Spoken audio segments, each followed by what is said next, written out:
Vous voyez, la Bible nous parle dans le livre de Jean du premier miracle de Jésus, les noces de Cana.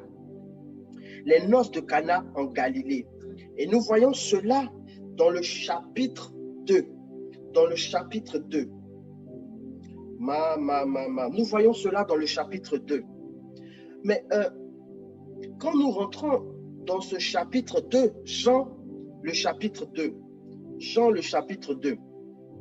Et quand nous rentrons dans ce chapitre 2, nous voyons que la première phrase, ce récit commence par 3 jours après.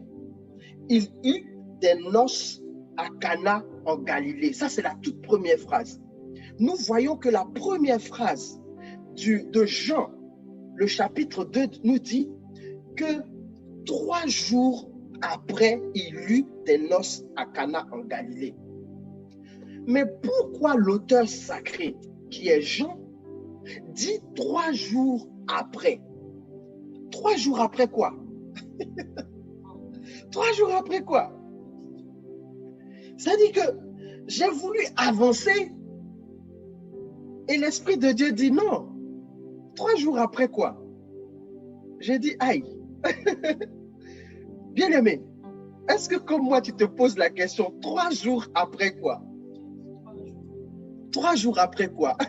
Écris 3 jours après quoi? 3 jours après quoi?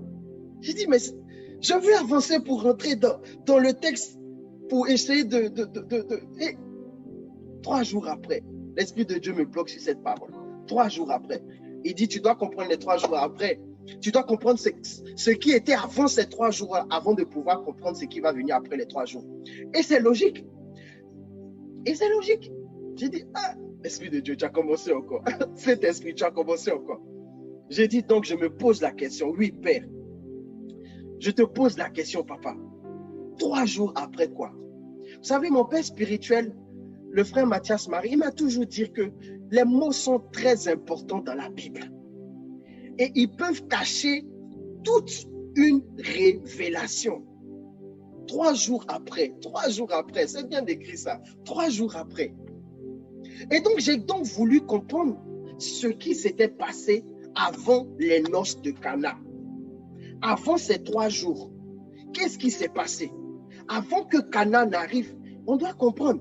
C'est-à-dire qu'il y a un arbre qui est là, on voit des fruits et tout, et on dit, ah, il est beau, mais il n'a pas été là comme ça. Il a dû d'abord avoir un jour où il a été semé, où il a été planté. Et il y a eu des époques qui ont succédé. Alléluia. Et donc, pour comprendre les 3 jours, il faut donc aller au chapitre 1. Il faut aller au chapitre 1. Et nous voyons la grande information du chapitre 1, c'est qu'il y a un personnage qui apparaît dans la vie de plusieurs personnes.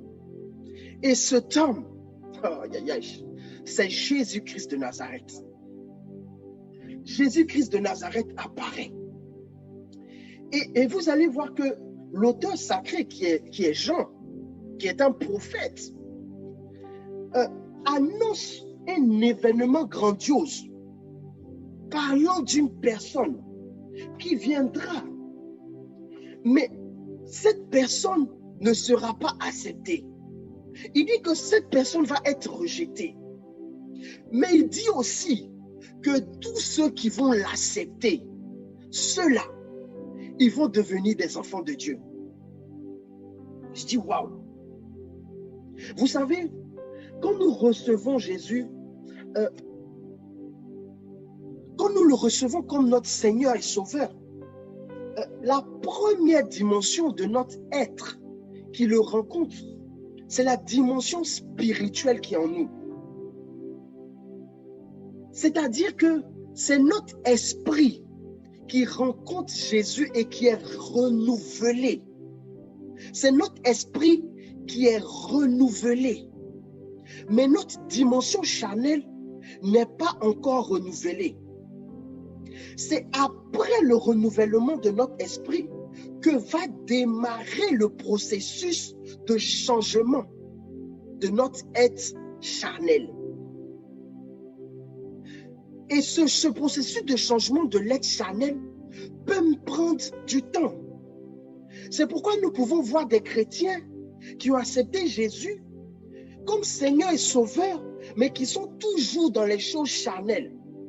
Parce que leur corps n'est pas totalement sous l'emprise de l'esprit, de leur esprit qui est renouvelé en Jésus.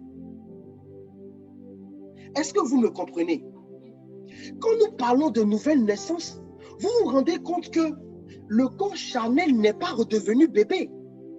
Lorsque nous acceptons Jésus comme Seigneur et Sauveur, la Bible dit que nous naissons de nouveau. Mais qu'est-ce qui naît de nouveau?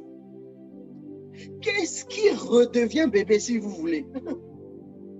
Ce n'est pas la chair. Non. Parce que ton corps reste le même. Mais ce qui redevient bébé, c'est ton esprit. Ton corps reste le même, mais ton esprit naît de nouveau. Vous savez, au jardin d'Éden, nous avons, par le péché originel, perdu l'esprit. Nous avons perdu l'esprit de Dieu. Amen.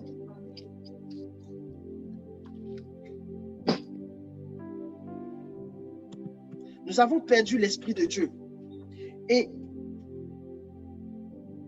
par la suite, lorsque nous avons rencontré Jésus et au baptême, lorsque l'eau est versée sur nous, la vie de Dieu entre en nous et réveille, il y a une personne qui est ouverte, et réveille l'esprit qui était endormi. Vous voyez? La vie de Dieu qui était en nous se réveille. Amen. Notre esprit qui est ressuscité maintenant va commencer à travailler en nous pour prendre le contrôle de notre âme et de notre corps. Quel est cet enfant qui vient de naître et qui commence à courir, qui commence à marcher, qui commence à parler? Non. C'est un processus. Même le corps, quand il vient de naître, il va étape par étape, step by step. Un bébé ne peut pas se lever du jour au lendemain comme ça et puis commencer à marcher. Papa, maman, donne-moi du riz. Il ne peut pas le faire, mais il va étape par étape. Et c'est la même chose. Lorsque l'Esprit de Dieu renouvelle notre esprit, ressuscite notre esprit, nous donne l'Esprit de Dieu, nous commençons à devenir des bébés spirituels. C'est pourquoi, malgré cette nouvelle naissance, la colère ne nous quitte pas aussitôt.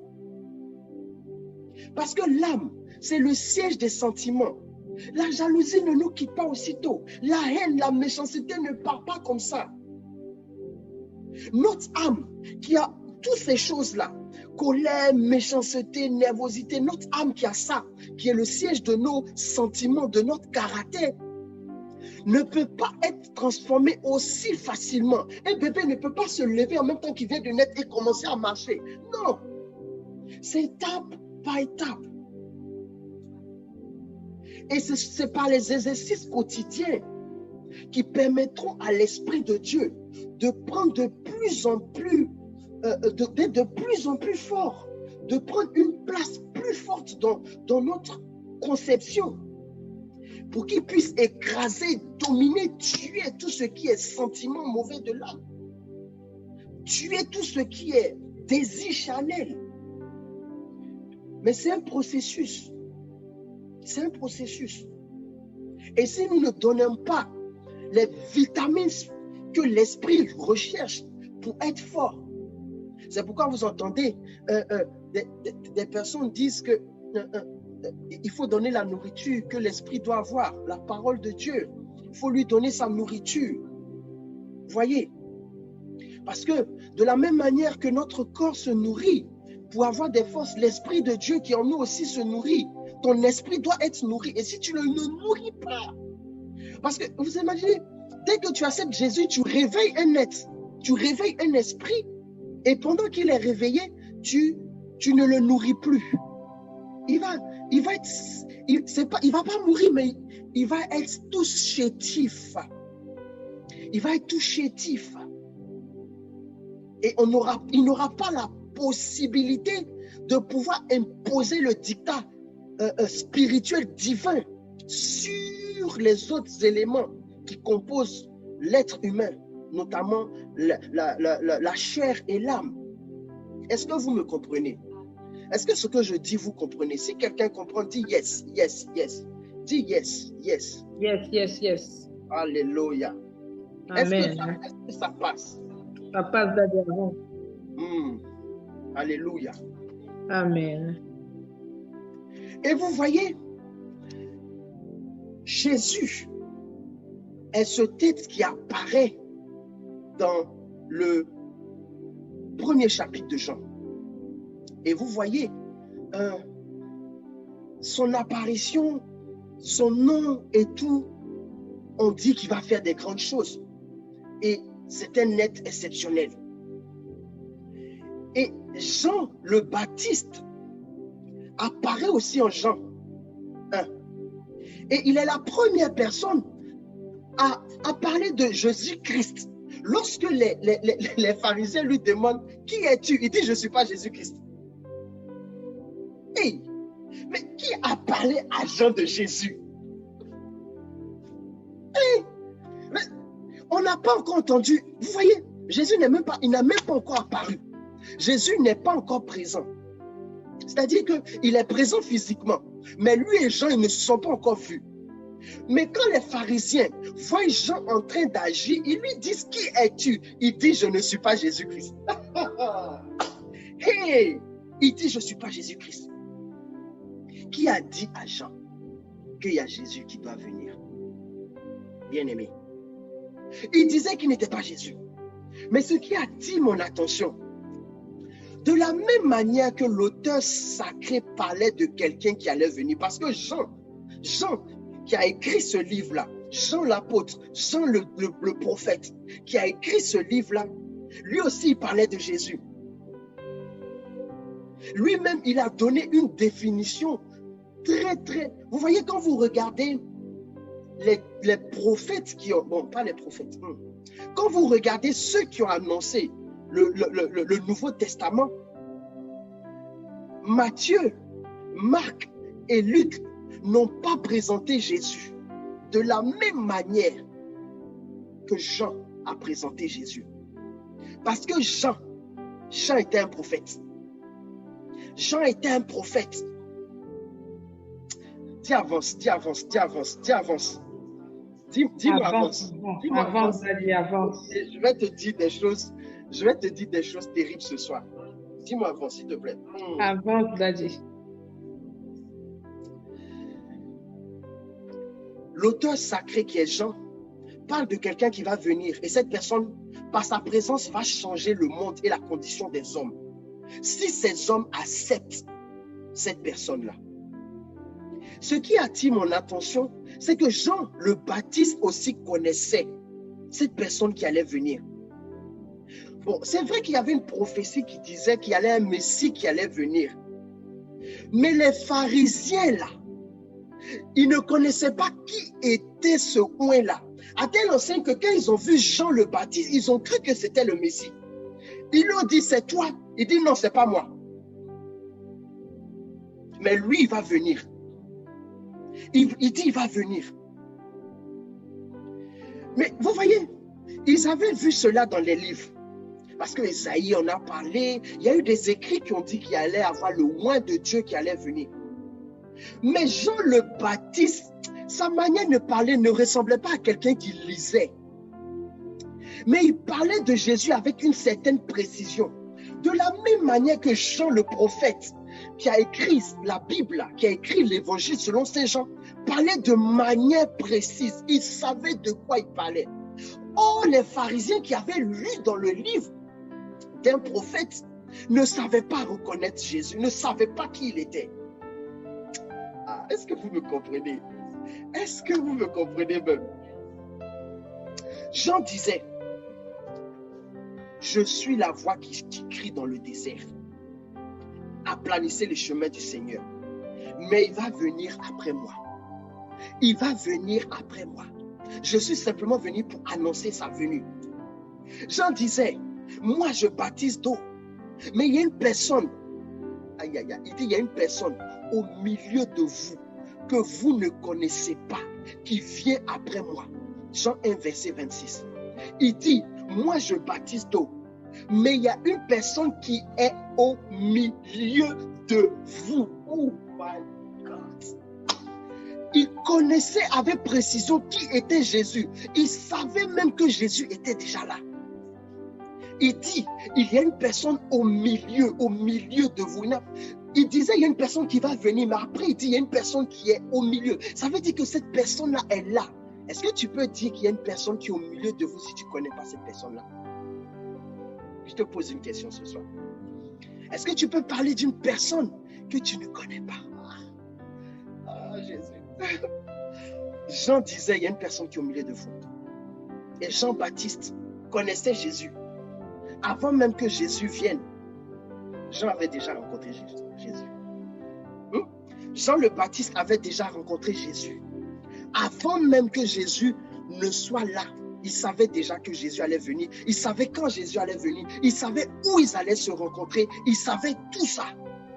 Comment il le savait? Comment Jean savait toutes ces choses? Comment peut-il connaître quelqu'un sans l'avoir jamais rencontré?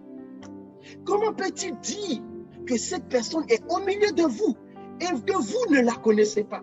C'est-à-dire qu'il est peut-être en train de dire que voici, cette personne est arrêtée là et vous ne savez même pas que c'est lui. Parce que vous venez me parler, me demander si je suis Jésus. Oh, cette personne est parmi vous. Jean est en train de nous donner une grande révélation. Et c'est ce que Jean le prophète aussi a dit. Les deux là, c'était des prophètes. Jean le Baptiste et Jean l'apôtre. Rakasakata. C'est des gens, ils étaient en train de nous dire, Jésus sera à côté de toi, mais tu peux ne pas le voir.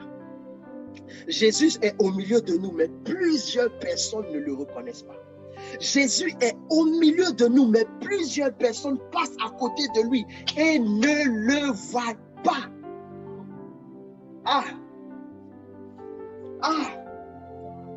La grâce de Dieu est à côté de toi, mais tu ne la verras pas. Tu ne la verras pas. Parce que... dis-moi avance Cordo. Dis-moi avance Cordo. Dis-moi avance Cordo. Dis-moi avance Cordo. Dis-moi avance Cordo. Avance Cordo, avance. Rakabasoto, Robosi Kayama, Ramassé. Hey, Seigneur Jésus. Plusieurs personnes ne verront pas Jésus. Il est là, mais nous ne le verrons pas. Nous ne le voyons pas. Et nous passons à côté de lui. Est-ce que je peux aggraver? Est-ce que je peux aggraver? Aggrave, David. Partage ce message. Je dis, c'est ouf. C'est fort. Jean-Baptiste voyait ce que les autres ne voyaient pas. Un prophète aux yeux perçants. Et si Jean-Baptiste disait que Jésus était parmi nous, que Jésus était là, c'est parce que lui le voyait. Lui le connaissait. Lui le connaissait. J'ai une prophétesse, ma femme. J'ai une prophétesse, ma femme. Tu as compris? Tu as compris? Mais comment est-ce qu'il connaissait Jésus-Christ? Paul dit dans le livre de Corinthiens, le chapitre 2, le verset 9 à 10. Mais, comme il est écrit, ce sont des choses que l'œil n'a point vues, que l'oreille n'a point entendues, et qui ne sont point montées au cœur de l'homme. Des choses que Dieu a préparées pour ceux qui l'aiment. Première condition, il faut aimer Dieu. Parce que tu aimes Dieu, tu es éligible à ce que Dieu te révèle les choses par l'Esprit. Car la Bible dit, l'Esprit sonde tout, même les profondeurs de Dieu. Vous voyez, ce ne sont pas des choses charnelles. Ce sont des réalités spirituelles que Dieu a révélées par l'Esprit de Dieu. Car cet esprit-là sonde tout, même les profondeurs de Dieu. C'est l'Esprit de Dieu qui a la capacité de mieux parler de Dieu. Qui peut mieux parler de toi-même si ce n'est que toi? Qui te connaît mieux que toi-même? C'est pourquoi c'est l'Esprit de Dieu qui peut mieux parler de Dieu. Les choses cachées de Dieu que aucun humain ne peut avoir accès si son esprit n'est pas renouvelé par l'Esprit de Dieu. Or, pour que ton esprit soit renouvelé par l'Esprit de Dieu, il faut accepter Jésus. Accepter Jésus, c'est-à-dire aime Jésus. Parce que celui que tu aimes, tu ne veux pas le trahir. Celui que tu aimes, tu ne veux pas le désobéir. Celui que tu aimes, tu ne veux pas faire des choses pour lui faire mal. C'est pourquoi la Bible dit, aime le Seigneur ton Dieu. My God, aime-le. Tout commence par là.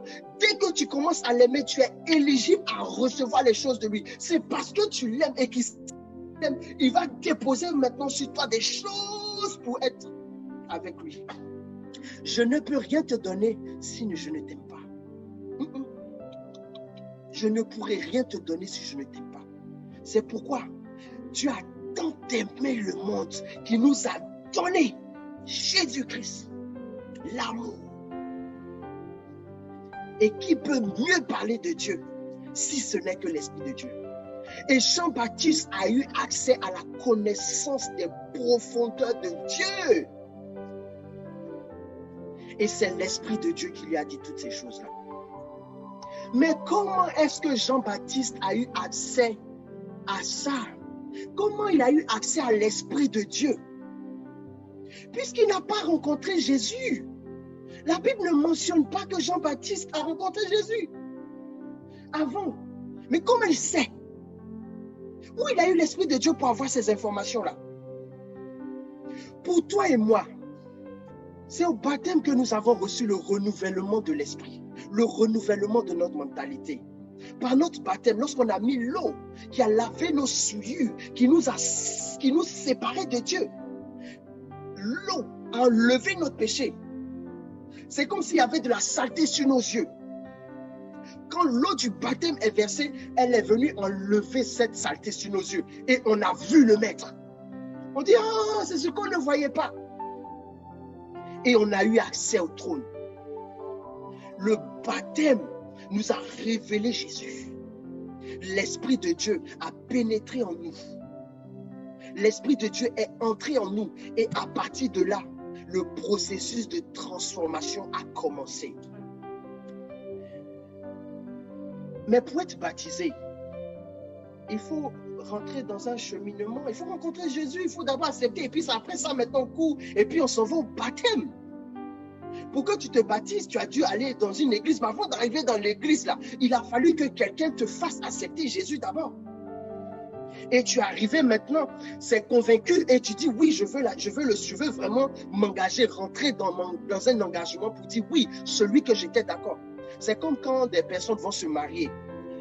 Elles ont déjà eu leur consentement, les deux en one-to-one, avant d'aller faire maintenant devant les hommes, devant le maire et devant Dieu. Mais entre elles, ce n'est pas ce jour-là, elles se marient. Elles se sont déjà mariées entre elles. Il y a eu déjà échange des consentements. C'est-à-dire qu'avant d'arriver au baptême, avant d'aller devant faire la cérémonie, il y a eu un consentement que tu as eu à avoir avec ton Dieu d'abord. Tu vas valider simplement ce qui s'est passé entre toi et lui. Dites-moi, est-ce que la Bible parle du baptême de Jean-Baptiste? Est-ce que nous lisons quelque part que Jean-Baptiste a été baptisé? Jésus a été baptisé. Mais est-ce que Jean-Baptiste, il a été baptisé? Quand est-ce qu'il a eu cette rencontre avec l'Esprit de Dieu? Parce qu'au baptême, nous recevons l'Esprit de Dieu. Quand est-ce qu'il a reçu? La Bible ne parle pas du baptême de Jean-Baptiste, mais la Bible parle du baptême de Jean-Baptiste en réalité. Si vous lisez les Écritures, vous allez savoir que Jean-Baptiste a eu un contact avec Jésus. Alléluia.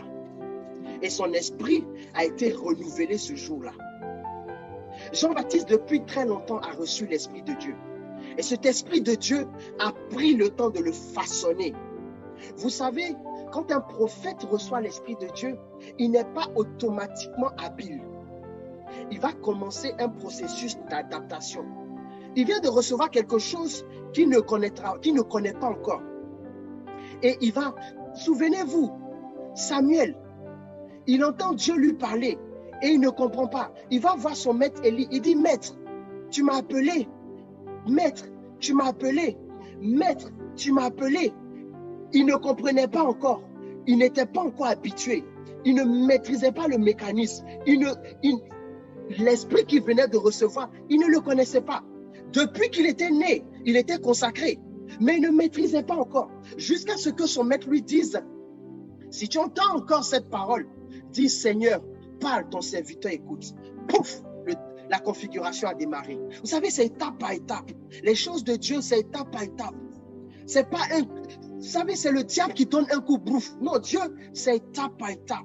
Dieu te consolide, Dieu te prépare, Dieu te façonne. Mais tu dois aussi travailler. Tu dois travailler c'est comme un mariage. Tu dois travailler à cette rencontre tous les jours, tous les jours, tous les jours. Le prophète, quand il reçoit l'Esprit de Dieu, il n'est pas automatiquement habile. Le processus d'adaptation va commencer jusqu'à ce qu'il devienne tranchant. C'est pourquoi vous allez voir un homme de Dieu dans son début jusqu'à ce... Vous allez voir, chaque année, il progresse, il progresse, il progresse. Des choses qu'il ne faisait pas l'année dernière, il les fait. Et il évolue. Et si vous regardez les débuts d'un prophète juste, d'un homme de Dieu juste, et vous allez voir une évolution. Parce que plus il est au contact de Dieu, plus Dieu travaille. Plus nous nous donnons à Dieu, plus Dieu nous façonne. Plus Dieu... Vous savez, la Bible parle du potier. Il faut souvent pouvoir te jeter dans les mains du potier pour qu'il puisse faire le vase qu'il veut. Le vase qu'il veut. Parce que si tu ne te laisses pas moudre, il ne pourra pas faire ce qu'il veut. Bien-aimé, depuis très longtemps, Jean le Baptiste a reçu l'Esprit de Dieu. Rappelez-vous, un jour, une femme appelée Marie, enceinte de quelques mois, rencontre sa cousine Élisabeth, enceinte de 6 mois. La Bible nous dit, et ça c'est en Luc 41, Luc 1, verset 41. Dès que Élisabeth entendit la salutation de Marie, son enfant tressaillit dans son sein et elle fut remplie du Saint-Esprit. Est-ce qu'elle peut être remplie, Élisabeth peut être remplie du Saint-Esprit sans que l'intérieur de son ventre ne soit impacté par cet esprit-là? On n'a pas dit l'esprit est descendu sur elle. On dit elle a été remplie. Donc c'est le contenant qui a été rempli. Donc tout son être, elle a reçu l'Esprit de Dieu à l'intérieur d'elle. Et ça, c'est ce qui se passe au baptême. Nous recevons l'Esprit en nous. Nous recevons l'Esprit en nous. Alléluia. Ah, bagada.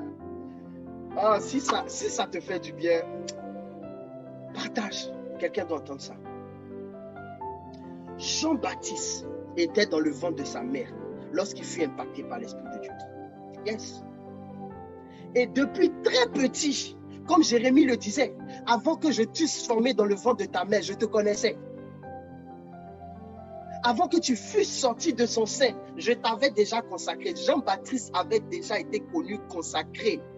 Il avait déjà vu, il avait déjà eu un contact physique avec Jésus. Dès que lui et Jésus se sont rencontrés, paf, il s'est passé quelque chose. Dès que la mère de Jésus a dit, hey, le tabernacle ambulant, celle qui transporte l'Esprit de Dieu. Oh my God. C'est pourquoi il ne faut pas jouer avec Maman Marie. Il ne faut pas jouer avec Maman Marie. Elle est le tabernacle ambulant. Elle a transporté Jésus. C'était...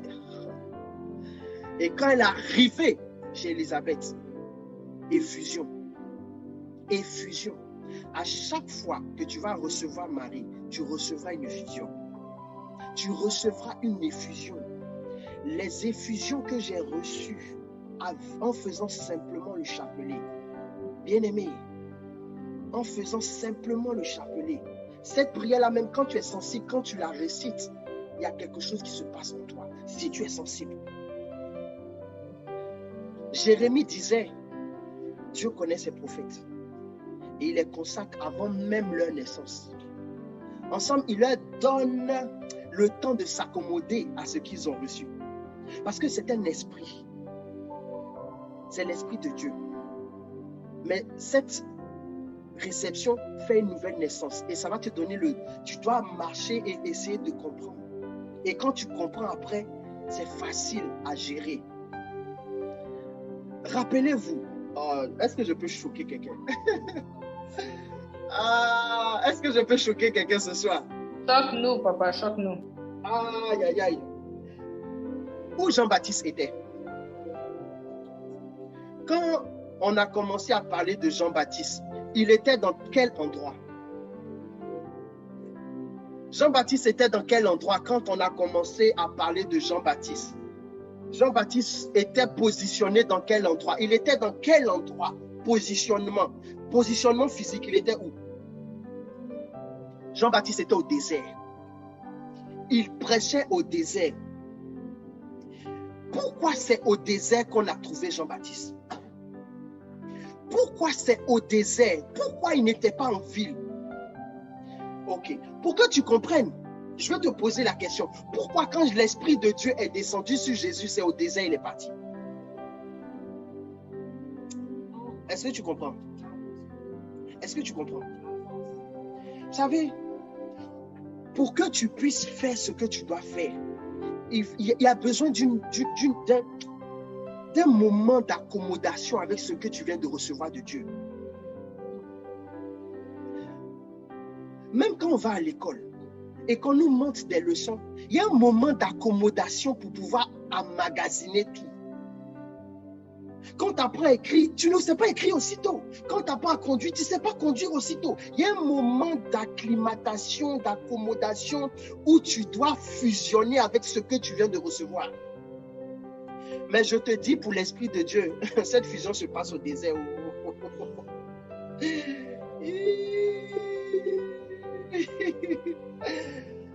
Jean-Baptiste s'est retrouvé au désert.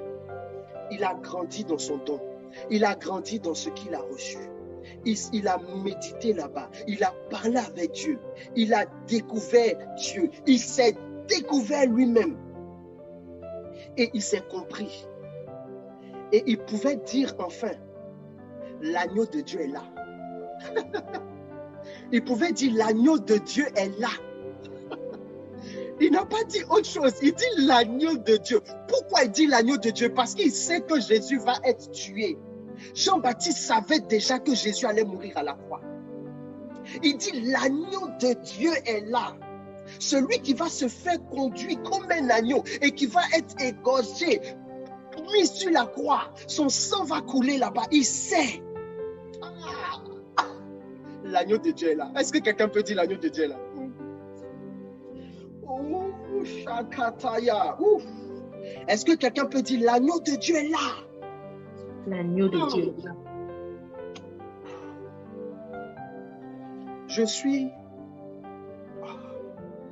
Il y a une forte onction et je prie que cette onction se déverse.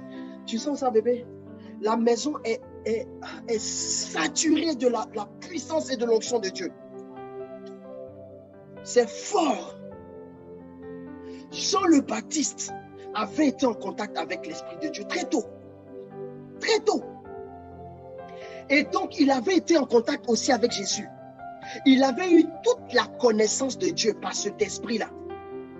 Jean-Baptiste, qui savait qui était Jésus, c'est pourquoi je veux te dire, la première mission d'un prophète, c'est de révéler qui est Jésus. Jésus pourra être parmi vous, mais seul un prophète saura que c'est Jésus qui est là. Ce n'est pas tout le monde qui sait qui est Jésus. Oui. C'est pourquoi je vous ai dit, Jésus peut être là et puis des personnes ne savent pas. Mais s'il n'y a pas un prophète, vous ne saurez jamais que Jésus est là. Vous allez passer comme ça, mais c'est le prophète qui va te dire, ne t'amuse pas, là, tu es là. Là, tu es là. Alléluia. Vous savez, Jésus a donné à son corps du Christ 5 ministères. Le docteur, l'apôtre, l'évangéliste, le pasteur et le prophète. De tous ces dons du Christ, parce que ça, ce sont les dons du Christ, celui qui pourra le mieux parler du Christ, c'est le prophète. Celui qui pourra mieux reconnaître le Christ, c'est le prophète. Parce que lui, Il a accès aux profondeurs de Dieu. Parce qu'il est le porte-parole de Dieu sur terre. C'est pourquoi le plus grand prophète n'est pas celui qui donne des paroles de connaissance ou des prophéties. Parce que vous savez, les paroles de connaissance et les prophéties, ce ne sont pas les dons du Christ. Ce sont les dons de l'Esprit de Dieu. Or, les dons de l'Esprit de Dieu, tout chrétien a accès à cela. Et quand nous allons rentrer dans le temps de la Pentecôte, les dons seront encore libérés par l'Esprit de Dieu. Tout chrétien a accès aux dons, mais tout chrétien n'a pas accès aux profondeurs de Dieu. Tout chrétien peut lire la Bible, mais tout chrétien ne peut pas comprendre les mystères. Paul disait dans le livre d'Éphésiens, c'est par révélation que j'ai connaissance du mystère sur lequel je viens d'écrire un peu de mots. Paul disait, c'est par révélation qu'il a eu ces mystères-là. Et quand vous êtes en train de lire, vous pouvez vous représenter l'intelligence que j'ai du mystère du Christ. C'est-à-dire que quand tu lis les écrits de Paul, tu dis, mais hey, Paul, tu n'es pas normal. Vous avez déjà lu les écrits de Paul? Il y a des moments où tu dis, non Paul, mais ce n'est pas possible. Tu étais assis avec Jésus ou quoi?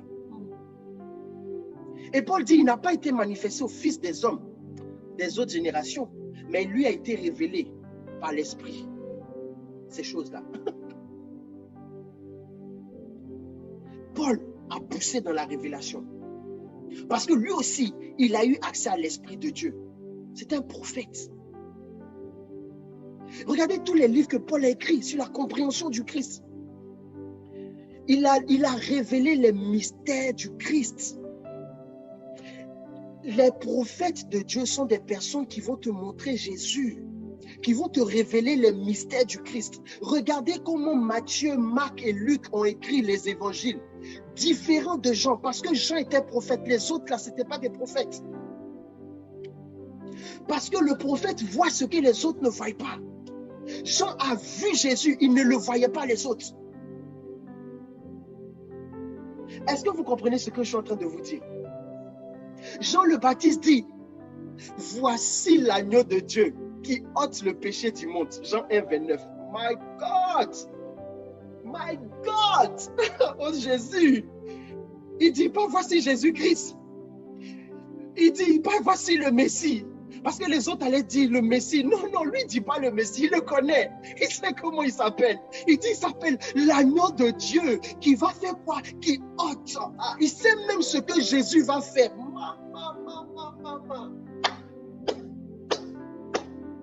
Il ne dit pas simplement voici Jésus-Christ. Il dit voici l'agneau de Dieu qui ôte le péché du monde.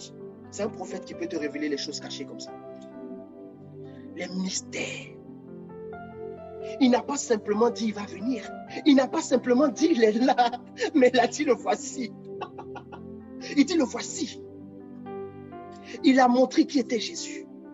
Et ce soir, par cette parole, nous voulons montrer à quelqu'un qui est Jésus pour toi. Comment tu peux le reconnaître dans ta vie. Alléluia. Est-ce que cette parole te fait du bien? Est-ce que cette parole te fait du bien? Magadagada. Ah, moi, elle me fait du bien. Parce que vous savez, quand nous parlons d'abord à nous-mêmes. Je laisse l'épisode Jean-Baptiste. Il y a trop de choses à dire. Il y a trop de choses à dire. J'arrête là et j'avance un peu. Après Jean-Baptiste, d'autres personnes aussi ont rencontré Jésus. Les disciples. Mais nous remarquons que ces personnes ont automatiquement laissé tout ce qu'elles faisaient à la rencontre de Jésus. Si vous lisez bien dans le livre de Jean, le premier chapitre au verset 35, Jean-Baptiste était avec deux de ses disciples. Parce que Jean-Baptiste avait des disciples. Jean le Baptiste avait des disciples. Et Jésus passait. Et quand Jean-Baptiste, puisque lui c'est un prophète, il sait reconnaître Jésus. La Bible dit que plusieurs personnes ont reçu des anges et tous ne les ont pas reçus, ne les ont pas reconnus. Il y a des personnes, ils sont assis sous un arbre, et à des milliers de kilomètres, ils savent que des anges sont là-bas. Ils commencent à courir et puis ils vont les attraper, ils les font rentrer chez eux. Un ange est peut-être passé à côté de toi, mais parce que tu n'as pas été configuré à recevoir ces choses-là, ça passe à côté de toi. Dis, je dois être configuré à cela. Seigneur, configure-moi à ces choses-là pour que comme Abraham, je ne laisse pas passer l'ange qui est venu pour moi. Pour que comme Abraham qui était sous les chaînes de Mamré, je ne laisse pas passer mon ange, Magada. Je ne laisse pas passer mon ange, parce que si ton ange passe, il est passé, c'est fini. Il est passé. La Bible dit que Jean a vu l'agneau de Dieu. Et ça, c'est au verset 37 maintenant. Jean 1, 37. Les deux disciples, quand ils ont entendu, voici l'agneau de Dieu, parce qu'eux ne l'avaient pas vu. Ils étaient ensemble, mais ils n'ont pas vu Jésus passer. Ils n'ont pas vu l'agneau de Dieu. Ils ne l'ont pas reconnu. Et Jean a dit, voici l'agneau de Dieu. Le voici. Jean a montré l'agneau de Dieu. Et la Bible dit que quand ces disciples-là, les deux-là, ont entendu ces paroles-là, ils ont en même temps laissé Jean, ils sont allés suivre Jésus. Un véritable prophète va t'amener à Jésus.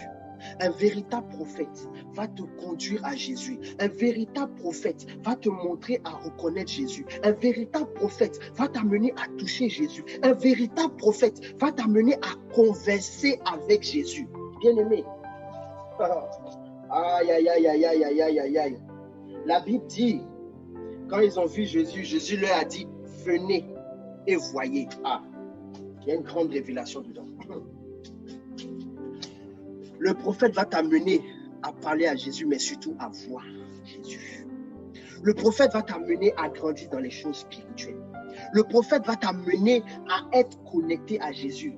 Il ne va pas simplement vouloir être la couronne, non. Il va te présenter le maître et tu vas pouvoir converser toi aussi avec le maître.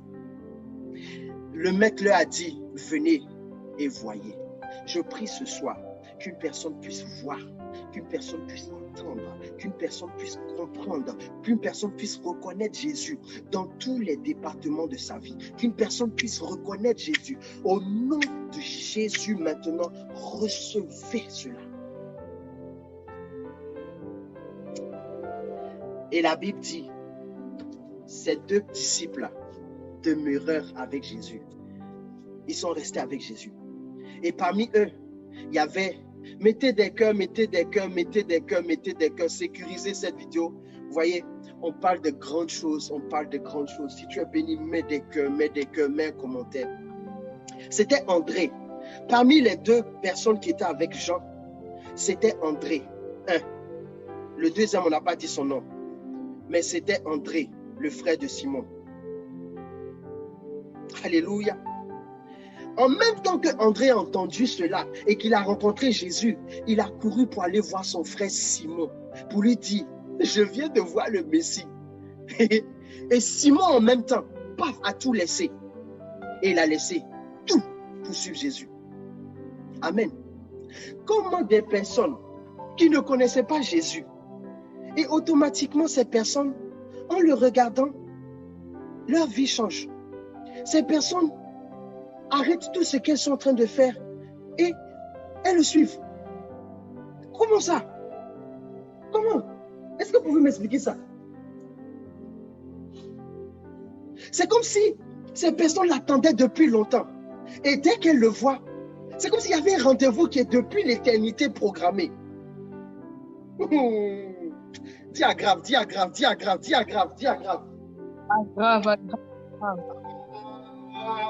Ma chérie est sous l'onction actuellement.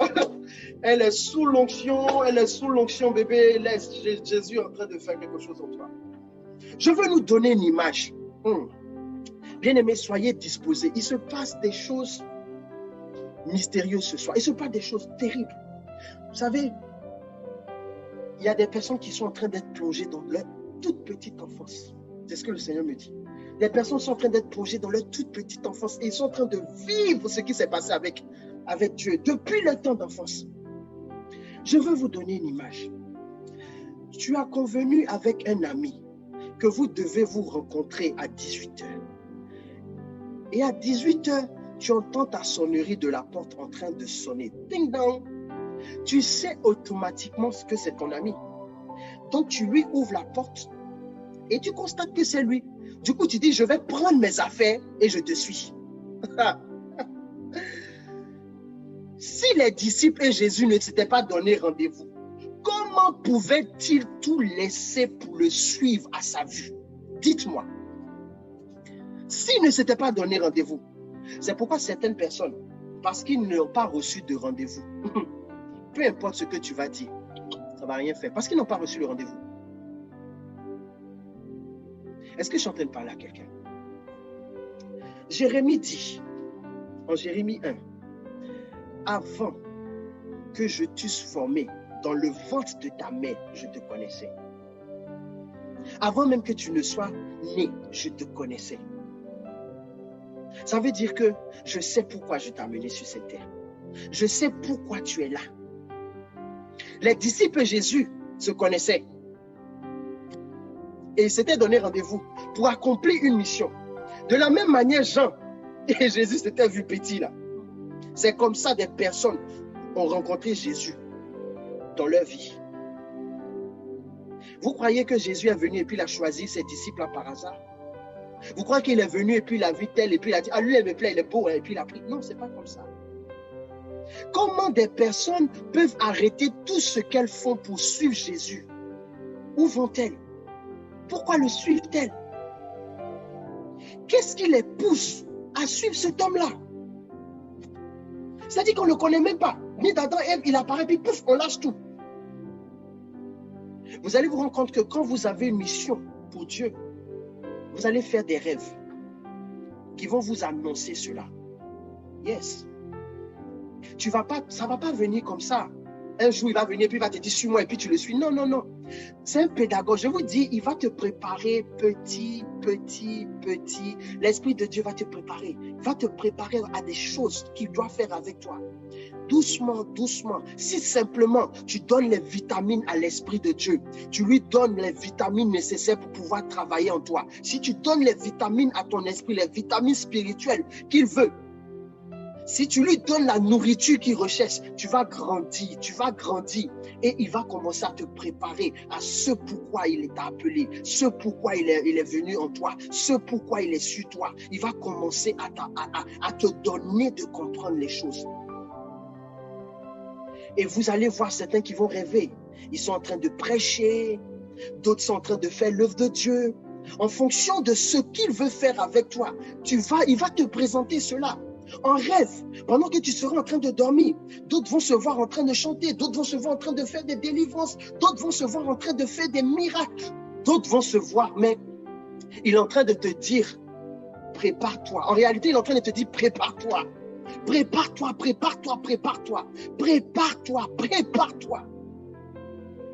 Tout un tas de choses qui vont annoncer que quelque chose doit se manifester en toi. Certainement, ces disciples, ces personnes qu'il a rencontrées ont eu ces rêves. Yes.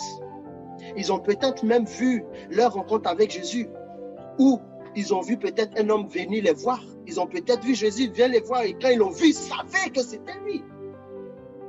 La Bible dit dans le livre d'Amos, le chapitre 3, le verset 7, « Car le Seigneur, l'Éternel, ne fait rien sans avoir révélé son secret à ses serviteurs les prophètes. » Dieu ne fait rien sans avoir révélé.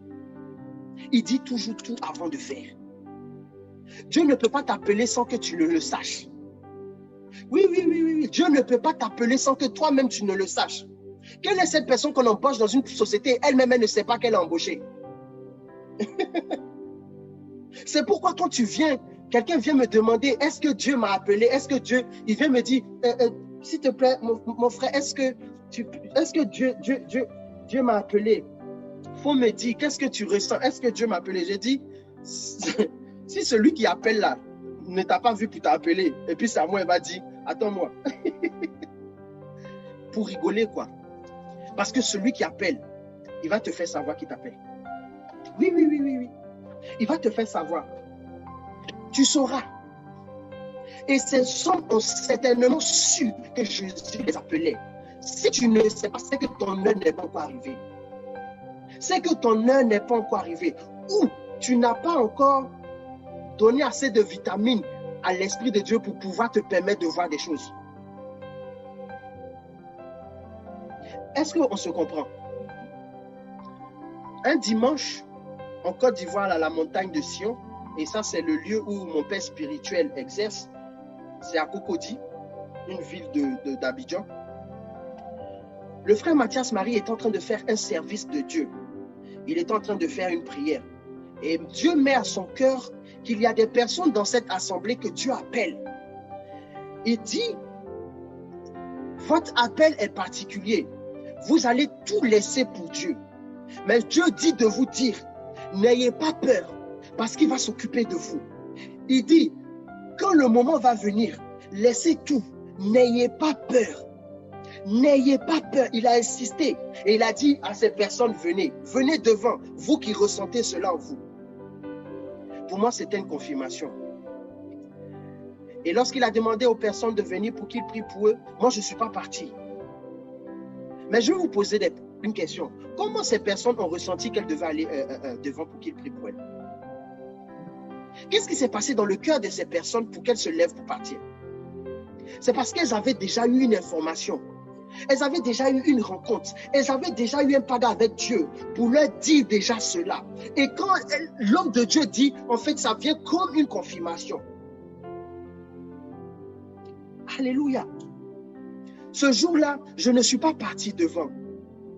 Je ne suis pas parti parce que je savais que j'étais dans le cas. Je savais que j'étais déjà dans ce cas. Comme, vous voyez, comme les disciples n'ont pas hésité lorsqu'ils ont vu Jésus, je savais que j'étais dans ce groupe-là et que je n'allais pas hésiter quand l'heure allait arriver. Parce que j'avais déjà fait mon combat. Lorsque mon père m'a vu, il m'a dit, mais pourquoi tu n'es pas venu devant? Je dis, papa, je savais que je devais être devant. Et où j'étais assis là, j'ai reçu ma part.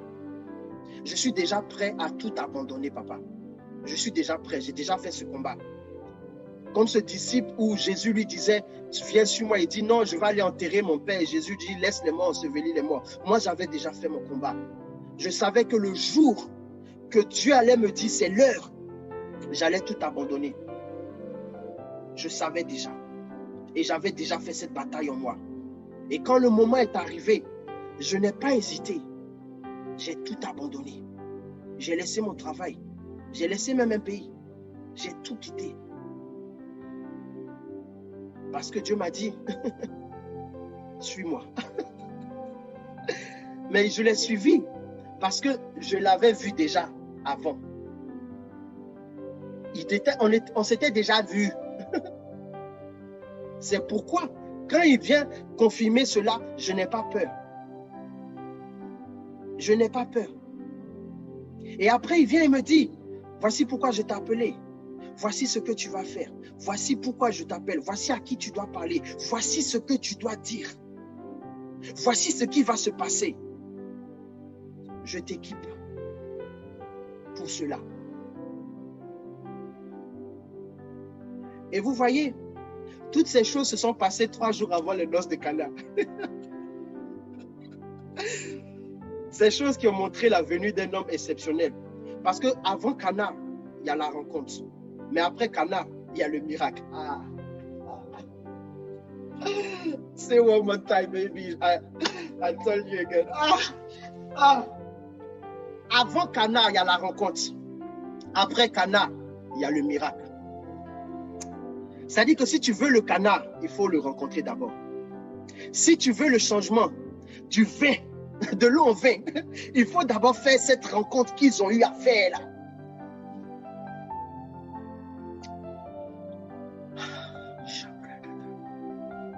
Celui qui bouleverse les vies, je le dis à chaque fois, c'est Jésus.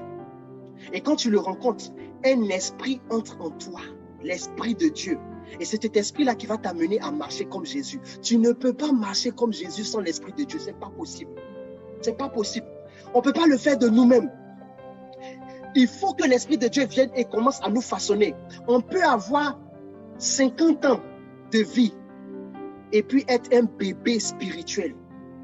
Et on peut avoir 12 ans et aller prêcher devant des pharisiens. Et ils vont dire, oui, qu'est-ce qu'il dit, qu'est-ce qu'il dit, qu'est-ce qu'il dit? Mais ils ne savent pas que c'est Jésus qui est devant eux. Yes. Yes. Jésus peut être devant toi. Tu as peut-être 60 ans, mais tu ne sais même pas qu'il est là. Ce n'est pas ton âge là qui fait de toi proche de Dieu. Non. C'est l'Esprit de Dieu qui te donnera accès à Dieu. Il y a quelque chose en toi qui se passe. Et cette chose veut s'exprimer. Je veux te dire, ne l'étouffe pas. N'étouffe pas la voix de Dieu en toi. N'éteins pas le plan de Dieu pour toi. Je travaillais un jour et j'ai tout abandonné. C'est parce que c'est ce qu'il m'a dit de faire. Mais toi, il t'a dit quoi? Tu vas te rendre compte que peut-être tu dois tout laisser. Mais ne crois pas que tu vas mourir de faim. Jésus va s'occuper de toi. Il va te permettre de pouvoir vivre. Mais fais ce qu'il te demande de faire. Tant que tu resteras fidèle à ce qu'il te demande de faire, la provision sera toujours là. Fais ce qu'il te demande de faire. N'aie pas peur, n'aie pas peur. Parce que si tu marches à l'encontre de ce qu'il te dit de faire, ta vie va passer comme dans un volcan. Tu seras dans un volcan. Tu ne vas rien comprendre de ta vie. Et tu vas dire, je suis maudit. Tu n'es pas maudit. Tu n'as juste pas fait ce que Dieu te dit de faire. Parce que nous ne sommes pas venus sur terre pour nous balader. Nous sommes venus sur terre pour un plan divin. Et si tu n'as pas la connaissance du plan divin, tu vas te balader sur cette terre. Vous voyez dans les films, il y a certaines personnes qui passent, mais ce ne sont pas des acteurs. Elles ne savent pas. Pourquoi? Parce qu'on ne leur a pas donné leur scénario. Si tu ne rencontres pas le producteur pour te donner le scénario, tu vas être dans le film comme un figurant. Il y a plusieurs personnes sur terre qui sont des figurants. Et ils vont partir en figurant parce qu'ils n'ont pas eu de rôle. Oh, Dieu a donné un rôle à chacun. Mais pour avoir ce rôle, il faut que tu aies la feuille de ce rôle. Mais pour avoir la feuille, il faut que tu t'entretiennes avec le producteur qui est Dieu, Jéhovah, Yahvé. Alléluia. Paul disait en 1 Corinthiens 14, 58, j'ai lu ce verset il n'y a pas longtemps et je me suis rappelé, je le cherchais dans la Bible. Et quand je l'ai lu, j'ai dit, ah, voici Seigneur ce que tu m'avais dit. Il dit ainsi, 1 Corinthiens 14, 58, ainsi mes frères, bien-aimés, soyez fermes, inébranlables, travaillant de mieux en mieux à l'œuvre de Dieu. Il dit de mieux en mieux. Nous travaillons pour des hommes de manière parfaite, mais quand nous venons dans l'œuvre de Dieu, nous ne voulons pas être excellents. Nous sommes amorphes. Aujourd'hui, on est content. Demain, on dit on sait. Après, demain, on dit on ne sait pas. Aujourd'hui, on est content. Demain, on n'est pas content. Paul dit, travaillons de mieux en mieux. C'est-à-dire que tu dois rivaliser sur ta manière d'avoir fait hier. Tu dois t'énerver sur ta manière d'hier. Et c'est une malédiction de servir Dieu avec amusement. C'est pourquoi s'il t'appelle, accepte. Et si tu acceptes, fais le bien. Cherche toujours à être de plus en plus excellent. Et c'est ce que j'ai appris de mon père spirituel, le frère Mathias Marie. Le même amour qu'il a pour Jésus depuis que je l'ai rencontré, ça n'a jamais changé. Il est tout le temps en train de chercher à travailler, à avancer, à évoluer. Et c'est cet amour-là qui m'a transmis. C'est pourquoi les gens qui sont avec moi, souvent ne me comprennent pas. Souvent, je ne parle pas, je regarde. Parce que voilà, mais ne jouons pas avec Dieu. Parce que si nous jouons avec Dieu, notre vie, Dieu va jouer avec notre vie. Paul dit, travaillons de mieux en mieux à l'œuvre de Dieu, sachant que votre travail ne sera pas vain dans le Seigneur. Oui, parce que Dieu est fidèle. Il ne va jamais nous abandonner. Vous savez, c'est le patron qui paye très bien. Il a la meilleure couverture médicale. Il a la meilleure grille salariale. Il a les meilleures primes et compensations. Viens, je t'appelle ce soir. J'appelle une personne que Dieu a cherchée depuis longtemps. Viens et tu verras.